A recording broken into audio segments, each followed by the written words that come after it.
What the weather, June? Ano yan? British weather. Very British weather. For springtime, this is how it is. Paglabas ko ng trabaho na ang ganda-ganda, talagang proper spring, ang ganda ng araw. It was just a mild. It was cold. Wind. It was cold, but it's still okay. Pero tinaman naman ngayon after 2 hours. Bago ka agad, no? Proper English, and always this is gonna be a topic for you guys pag nasa UK. Weather is a topic for everyone here.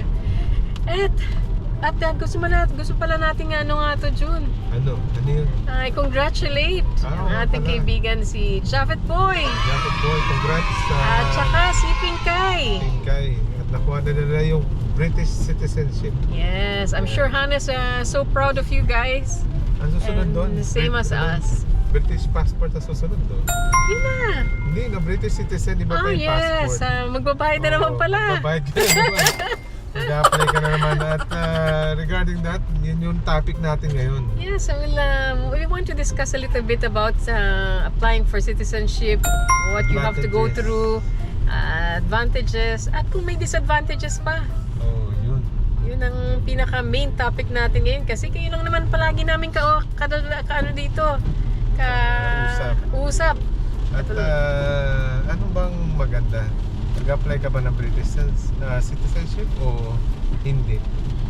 Diba?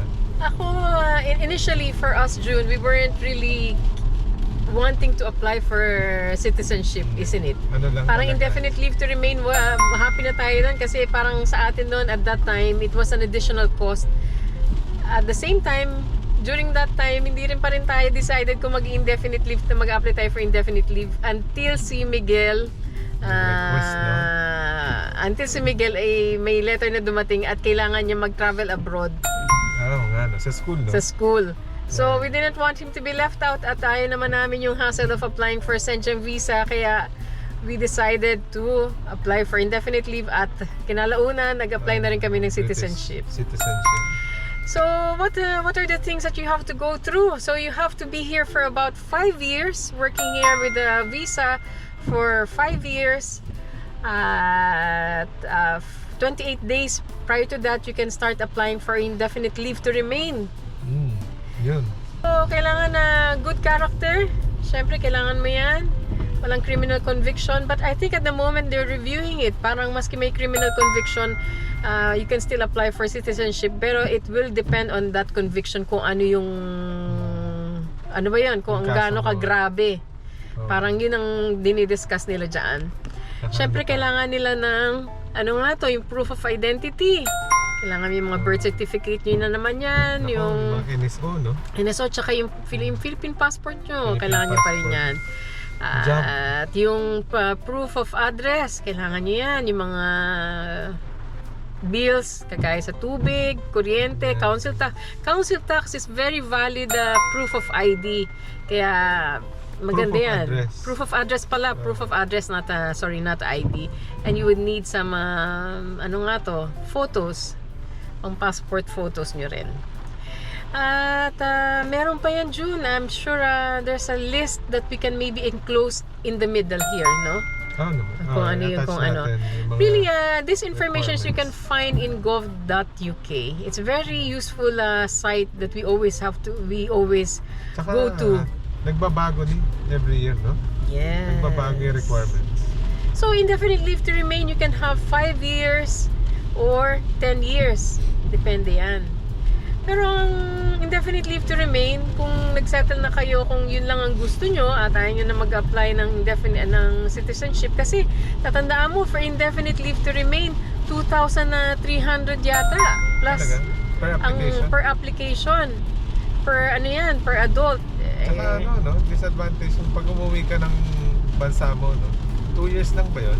Kung 2 years kang nasa bansa mo at iniwan mo ang UK for 2 years, coming back in here, you might have a little bit of a problem. Kailangan ka na naman mag-apply. You have to start from the very scratch of applying in here. Kaya yun ang disadvantage of having an indefinite leave to remain. But yes, you can still travel abroad. In and out. Schengen yun. Hindi. Indefinite leave to remain. You can still travel in and out sa European countries. Pero siguro may restriction to, unlike citizenship, you have a little bit more leeway in terms of traveling. So, nag-decide ka na. At, kailangan mo pala ng English proficiency test sa indefinite leave to remain. Kailangan mo rin ba yan? Oo, kailangan yun, June. Bagong ano na yan. Akala ko sa British citizenship lang. Hindi lang yan. Kailangan mo rin yan sa indefinite leave to bago remain. yun, no? Yes. Bago. So, a year after you're applying for indefinite leave to remain at ikay nag-iisip kung mag-a-apply ka ba ng citizenship at naging definite ka na, kayo ng pamilya mo, ano ba ang kailangan mo? So, it's the same thing as indefinite leave to remain. Yung mga papel na Passport. prepare mo at that time. But definitely for citizenship, you have to have that proof of indefinite leave to remain na yung papel na yun. That's what you're going to show. Certificate yun. June, let's just go back to indefinite leave to remain. When we applied for it, we went to Liverpool, isn't it? Para tayo nagpa-appointment doon. Dala-dala natin yung papel natin at naka-off yung mobile phone natin at that time kasi we don't want to be distracted kasi may mga questions silang tinatanong din. They go through the paperworks. Tagal na nun, no? Tsaka hindi ko alam kung nandun pa rin yun. At saka another information that my colleague has just shared to me kasi kasama ko siya kanina at he's passed through his citizenship as well. Sabi niya kung nai-submit mo yung mga papel mo online at you didn't want to go to the embassy, to the home office dito, at hindi nila na-aprobahan yung indefinite leave to remain mo, i-refund nila sa iyo yung pera mo pero kukunin lang nila yung administration fee. Processing fee. Processing fee. So now let's go to citizenship. Yan. So nag-decide ka na finally. So ano yung mga requirements? Ano ba yung mga requirements? So it's the same thing as your indefinite leave to remain. Pero meron siyang Life in the UK test. Yan. Which Magkano will yun? cost about 50 pounds. And you have to book it. Kailangan mo mag-aral dito. Bibili ka rin ng libro. Bili ka lang ng second hand. Meron nun. Marami na sa eBay. Maraming sa eBay nun. But sometimes you get some information. As I said before, I don't know if people were keeping track of what I was saying. Even the pub way of life is important. Nasa UK test yan. Ano yun? British. Very British. It's a British way of things, isn't it? Tsaka yung life in the UK, wala siyang expiry. Sabi doon sa walang expiry. Kaya kailangan nyo rin yung certification na yan. You have to bring it with you. Kung pinag-aralan nyo naman, hindi na siguro mahirap pumasa. Pero you just really have to dedicate time to study it. Kasi yung history nila yan, you want to learn a brief history at concise. Pinag-concise na nila, di ba? Para yung mapag-aralan. Ganun talaga. Kasi British nga. Kaya British citizen. Gusto mo malaman talaga kung ano yung British life. Yes, gusto mo mag-adapt sa British way of life nila dito. So, ayun, ipon mo na yung mga requirements ni. At naisasubmit mo yan ngayon. Ilang buwan yun, no? It depends. Sometimes, it can be 3 months or 6 months. 6 months. Diba? At next thing you know, you will receive something through the post. This is it. You got your letter to say citizen ka na. At you're going to now apply for yung oath-taking ceremony. Hindi ka sabihin mo yung certificate. Di ba papel lang yun? Oh, actually papel lang yun. Para sa diploma. Lackluster nga. Pero it means a lot. It means a lot. You've achieved it. Finally, after so many years, you finally become a citizen of this country at makakahinga ka na. Pero, gagastos ka na naman. Gagastos ka na naman para sa oath-taking. 80 pounds. 80 pounds na ngayon. Pero dito sa Stockport, ang ganda ng oath-taking ceremony dito for those who are in Stockport area. Ang ganda ng oath-taking ceremony dito. Nothing like yung sa Manchester because we opted dun sa Manchester kasi sa Manchester before mabilis. Sa Stockport matagal pa. And Mas we wanted, solemn, no? Oo, mas solemn at nakabis talaga, nakagayak talaga ang mga tao. Pati si Mayor, nakagayak. Si Mayor. Oo, si Mayor ang mag-aano sa inyo ng oath-taking doon. Naka-ano siya, no? Yung proper na suit ng Mayor, no? Proper na suot ng Mayor dito, which maybe will inclusive here para makita nyo yung itsura. Kaya kasi nung pumunta pa ako sa Manchester, gayak na gayak kaming pamilya. Nakasuot pa sila June at saka si Miguel. At ako na may naka-proper dress. Saka mabilis lang, no? Tapos ang bilis-bilis lang pala. Kala siguro atin kami ng kasal nung dumating kami doon kasi yung magtao. Anticlimactic nga yung pumunta kami doon sa Manchester. But for those who's got their citizenship, sa Stockport kayo magpabook, kaya nga lang matagal-tagal pero it's more solemn.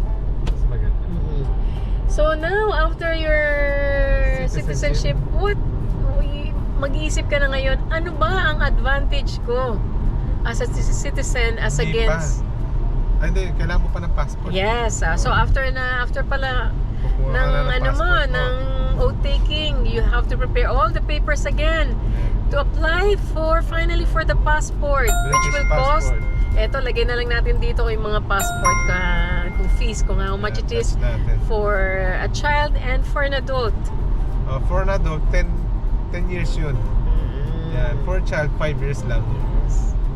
So now, ano bang advantage of being a citizen in this country? With the British passport. With the British passport. The right to travel in how many countries? 194 ni. Yes, without hesitation, no, yung wala masyadong visa. Ano nga to, restriction. Ano siya, third strongest passport sa buong mundo yun, ang British passport. Kaya in and out lang, walang masyadong problema. At the same time, you've got the right to vote. Yeah, civic rights. Civic rights, napaka-importante niyan. Finally, you'll be able to exercise your your right to vote, right to choose whoever party you want to put in position, those who you think will create a bigger change for this country. Yeah, meron kang say, no? At saka syempre, you have this NHS, Yan, free access to NHS. Free access to healthcare. Education. Saka sa indefinite leave, gano'n din naman. Sa education, kasama na yan. So, talagang it's a guaranteed, guaranteed good future for you and your family. Makastay ka sa UK anytime you want, no? Yes, so if you decide to live in a foreign country for 2 years, hindi ka gaya sa indefinite leave to remain, you have to reapply. But with citizenship, wala na, okay lang. Can go back anytime you want, no? At saka full access to benefits. Tsaka support sa British Embassy. Yes. Yun ang kailangan mo, full support from Home Office. Ibang topic na yun, yung dual citizenship. Ibang topic na yung dual citizenship kasi matagal-tagal yung topic na yan. Pero maganda advantage talaga maging British citizen. Sa amin, you know what, kasi nung nag-indefinite leave to remain kami, I didn't really want us to apply for citizenship anymore. Nag-agam-agam pa ako noon. I left it for a year, and after a year, tumaas pa yung fees. Kasi almost every time yan, tumataas. At that time, for citizenship, it was only £500. Matagal-tagal na kaming nag-apply kasi po noon. Ngayon, 1,580. And at saka sa bata is 1,200 something. Kaya malaki na rin. Malaki. Interesting ko, every year nagtataas yun eh. So kung nag-decide na talaga kayo mag-apply na kayo. Kasi tataas siya every year, no? At saka, they're planning to change the ruling. I think they are thinking of changing this indefinite leave in applying for indefinite leave to remain. You have to have a work visa or you have stayed here for about 10 years. Hindi na 5 years? Yun ang bagong proposal na ginagawa ng gobyerno. But it's not been approved yet. So that is in the pipeline. Kaya, tingin ko tama rin yun kasi kailangan mag-contribute yung tao eh. Kaya yun ang inaano nila kasi they don't want to give yung full benefits ba ng what a citizen can have. Kaya yung sinabi ni June, tama yun. Kung nag-iisip na kayo mag-apply ng citizenship, go for it. Huwag na kayong kagaya namin, nag-agam-agam pa kami kasi iniisip namin, baka uwi naman kami ng Pilipinas. In the future, baka doon naman kami magsisettle. After 20 years, hindi naman tayo umuwi. More than 20 years na yata tayo dito, June. More than 20 years. More than 20 years, coming to 25 years. Half of our life, we've been here. We've not looked back. Siyempre, kahit paano, we miss Philippines, but really, we're enjoying our stay here in UK. Saka yung culture, nag-adapt na tayo. Nag-adapt na kami sa culture. Mahirap na tayo, hindi ko makabalik. Actually, minsan iniisip ko, can I really go back in the Philippines for good? That would be another topic, all in all. Kasi nasanay na tayo sa quietness in here. Quietness, yung pagkain. Saka lifestyle, no? Lifestyle siguro, yun ang yung clean air, clean environment. I think that's what's making it difficult for us to think kung makaka-adjust pa ba kami sa Pilipinas in the future. Pero syempre, home is home. Philippines is still our home. Sabi nga nila, there was even a quote, nagtatrabaho ko sa ibang bansa para makapagbakasyon ka sa Pilipinas. Ano ka na? Foreigner ka na. Nakakatuwa. Pero I'm still very proud of Philippines. I am...